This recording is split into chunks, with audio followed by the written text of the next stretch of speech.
So, in keeping with my promise to elevate black voices that deserve to be heard and are completely ignored by everyone else in the media, we have a follow-up tonight on a story we brought you back in May, the story of 22-year-old King Randall.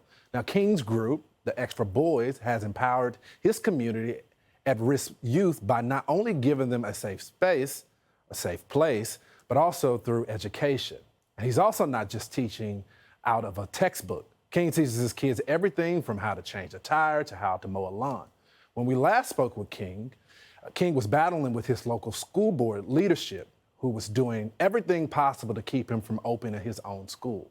People said it was impossible for this 22-year-old kid to run a school, but he's defying the odds and is now set to open up his first school next fall. King Randall is the founder of the Extra Boys, and he joins me now with an update. King, always so proud of you, brother. How were you able to do this? Because they were throwing everything at you.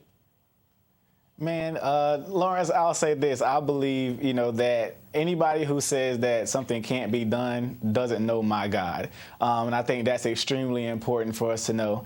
We have to make sure that we are creating competing machines for these different progressive systems that are plaguing and destroying our communities. Our children are failing at reading. Our children are failing at many different things in our local hometown of Albany, Georgia. But here we are trying to help our young men and push them forward by creating this program called the Extra Boys. We read with them weekly. This is every week. We do workshops with them. We teach them firearms training. We teach them how to work on cars. We teach them how to work on houses. They've done welding, many different things, just trying to give them an idea of how to make it and how to survive, how to make it happen.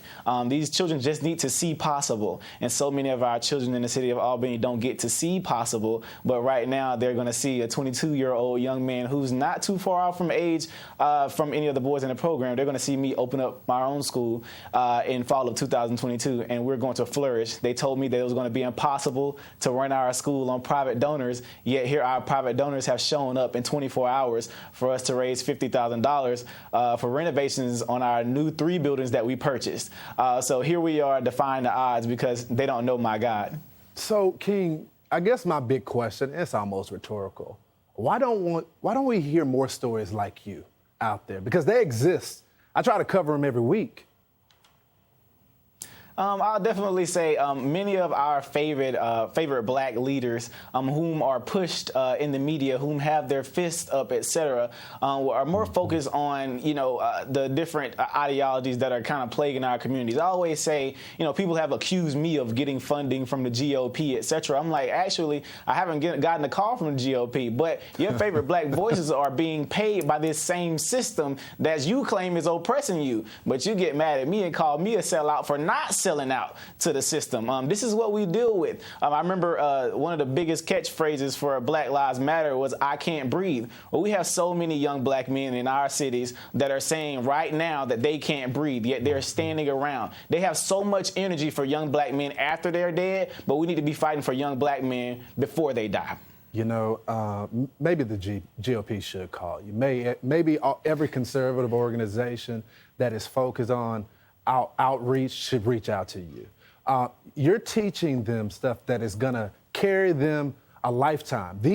You're not just teaching them, you're making the next generation of men that are gonna take care of their families, that when their wife can't do her oil change, they can change the tire, do the oil change, all of that. And it shouldn't be just, peed on. Right, absolutely. And, I shun at people who try to politicize my message. I've had a lot of, people, even conservatives, get upset with me for maybe going to different spaces to where maybe black people don't have the best, ideas or sayings about white people or et cetera. And I'm just like, no, I have to go to these spaces to give the message. I have to go there and tell them the truth about what's actually going on in our communities, because the black voices that they're putting out in front of us are not telling us the truth about what's going on in our communities. We have to push that forward. So, yes, we're we're building young men. I'm trying to make it a unity piece where we're unifying so many different groups of people. Our following is so diverse. We have liberals, we have conservatives, we have libertarians, etc., who literally support our program because of that one main message. And if I can get them all to see that you have the same issue, it's not within your race, it's not within the parties, it's within your government. And if we all unify on one front and go confront our issues, we can make something happen. And that starts with our young men. That's right. You can't be 22. Can't be 22. I encourage everyone to support you. And, you know, from all the brothers that I hang with, we say we appreciate you, young black man, and we appreciate the impact that you're making on young black men's lives. We thank you so much, and I think everybody should follow and support you because I'm going to make my contribution when I get off air tonight. Thank you so much, King.